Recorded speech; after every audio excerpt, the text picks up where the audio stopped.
Welcome back to Joe Stunner Boxing. I want you to stick with me for a little while because I'm going to go on a little bit of a tale here, and I'm going to draw a parallel between a certain someone from the world of chess and a certain someone from the world of boxing. Okay, and as I'm explaining, talking about this chess genius, I want you to try and guess who I'm talking about from the world of boxing. Okay, so the person from the chess world that I want to talk about is a guy called Bobby Fischer, who was the world chess champion in 1972. And this guy lived for chess. He learned to play when he was 6 years old. He was obsessed from the moment he bought a little pocket chess set from a grocery store, from a convenience store. I think his sister bought it for him. Once he learned how to play, he was devouring magazines and books, and by the time he was barely in his teens, he was the US chess champion. He was a grandmaster when he was still in his teens. If you've seen a TV series, I think it was on Netflix, called The Queen's Gambit, the Beth Harmon character is loosely based upon Bobby Fischer. At least she has many of the same obsessive traits. She lacks social skills. She's obsessed with chess. She doesn't really think about anything else. She's got her own issues with pills and drink. Fischer didn't have that, but he most certainly had mental health issues, and in fact went insane. I won't go into his whole biography. Let's just concentrate on what he did on the chessboard, because it was phenomenal. He was a chess genius. But you have to understand the time that he was champion, because prior to 1972, chess had been dominated by the Soviet Union. The Russians regarded chess, which was, is a game which requires incredible mental fortitude and analytical skills and the ability to see 8, 9, 10 moves ahead, to look at all the permutations on the board. If he moves here and I do this and he does that, to consider everything. The Russians prided themselves on having an army of grandmasters. If you're in the chess world, to become a grandmaster is the absolute zenith of it all. And to become world chess champion, you are the best of the very best. Fischer was by himself, and Fischer took the whole lot on, the whole of the Soviet chess system on, which was this gigantic behemoth, this machine. He, as one man, pretty much self-taught, beat the lot of them. He was that good. He was an incredible genius of chess. Okay. Now, he was also an almighty pain in the arse. He would make demands about tournaments. He'd go to the organisers. He'd say, I want this, this and this, or I'm not playing. Well, in Britain, we call it moving the goalposts. Frequently, they'd meet a certain demand. He'd say, okay, what about that? I want that done as well. And when he got to the 1972 final against the champion Boris Spassky, it looked for a long while as if he wasn't even going to play, because the organisers, it's called FIDE, the World Chess Organisation, FIDE, I think it is, they just couldn't appease this guy. This guy wanted a dozen things, and then when you agreed to it, he wanted a dozen more. And it looked like he wasn't even going to play. It took a call from Henry Kissinger, well, if you know anything about Kissinger, he's a very shady character, but he was a leading light. Let's just say he was a leading light in American politics in the 60s and 70s.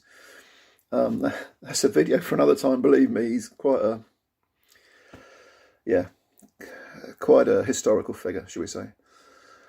He had to call Fischer and say, come on, do this for America. You're taking on the Soviet Union. You can do this. You can beat them. Do you know what this means? Do you know what status this will give the US? And, Fischer eventually did play. By the way, Fischer had got to the final by obliterating other grandmasters, absolutely destroying them. I think he beat one guy, Bent Larsen of Denmark, I think it was a Danish grandmaster. He smashed him to bits 6-0, just wiped the floor with him. This guy was good. but he also beat a lot of the Soviet Union's grandmasters, and it with equal ease.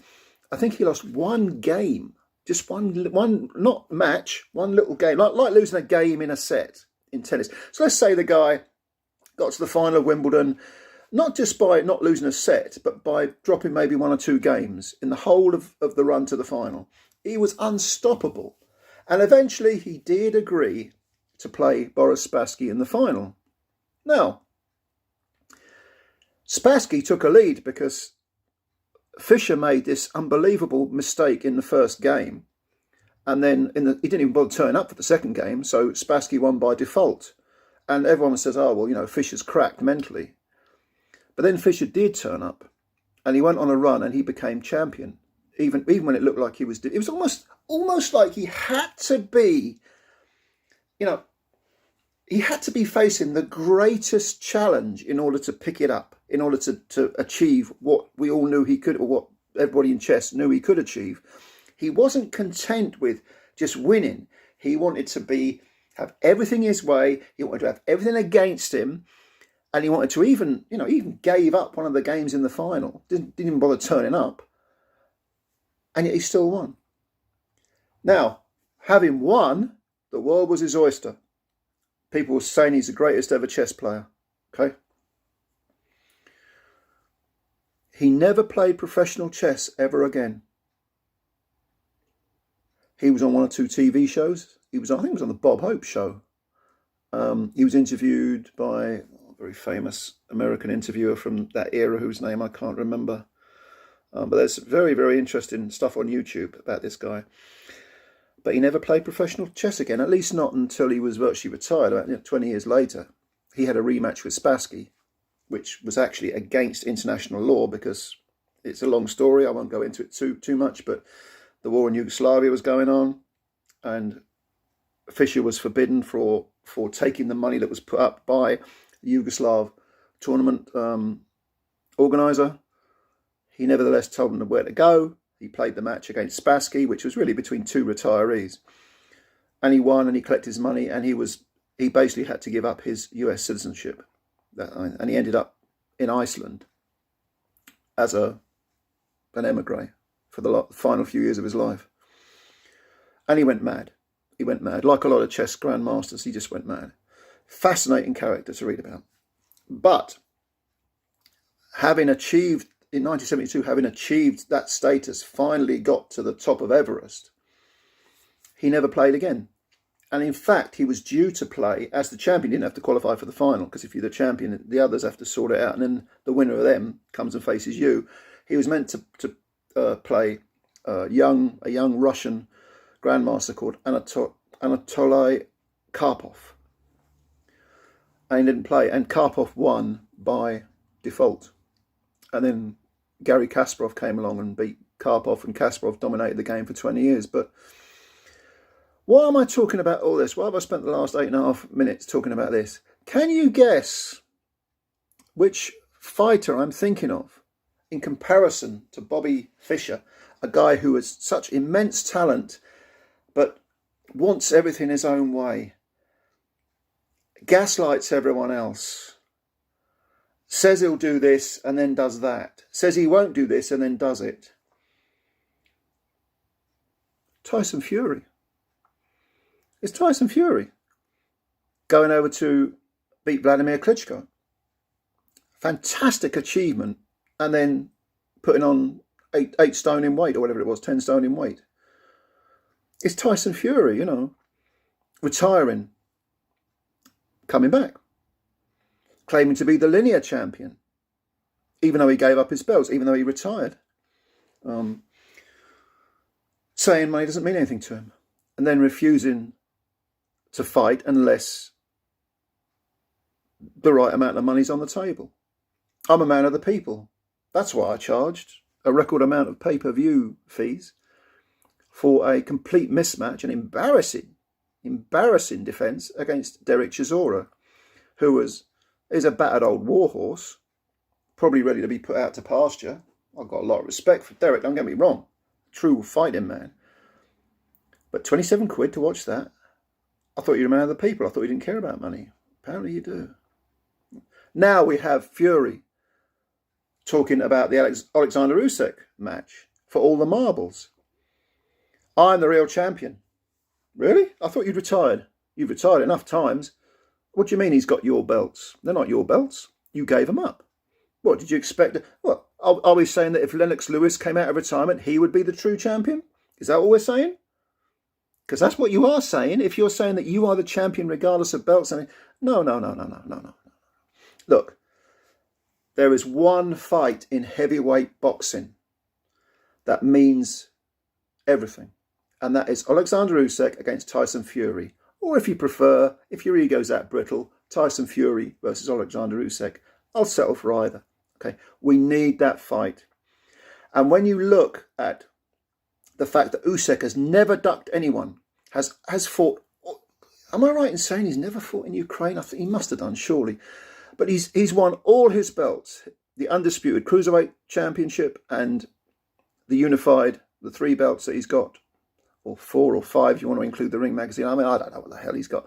But he's won all those belts on the road, in the other guys' backyards, okay? He's a true champion who never whines about the money. He lets his people sort that out. He's never ducked anyone. He's never turned down a job, no matter how big it may seem. Contrast that with the amount of gaslighting that Tyson Fury's done, with the amount of contradictions that come out of Tyson Fury's mouth. He is Bobby Fischer incarnate as a boxer. He's the equivalent of. I've thought this for some time, actually, because I thought when he beat Vladimir Klitschko and then went on that bender for a few years, I thought, that smacks of Bobby Fischer. I hope that Tyson Fury is not going to have the same fate as Bobby Fischer, because Bobby Fischer did go mad. And again, a fascinating character to read up on. There's a biography on him. It's called Endgame. I can't remember who wrote it, but it's a brilliant book. And there's a documentary, Bobby Fischer versus the World, if you're interested in this stuff. Watch that, and then, but have Tyson Fury in the back of your mind. I hope Fury isn't going to go the same way, because he is, without question, a brilliant fighter, Fury. Brilliant fighter. But there are so many mental quirks, so many psychological dips and nooks and crannies. And it's not a case of being fearful of an opponent. It's not a case of being scared to get in the ring. That's not what's being said. Bobby Fischer wasn't scared to face Boris Spassky or anyone else on a chessboard. The quirks came from different... Well, it's indefinable, really. And Fury has that quality to him, definitely.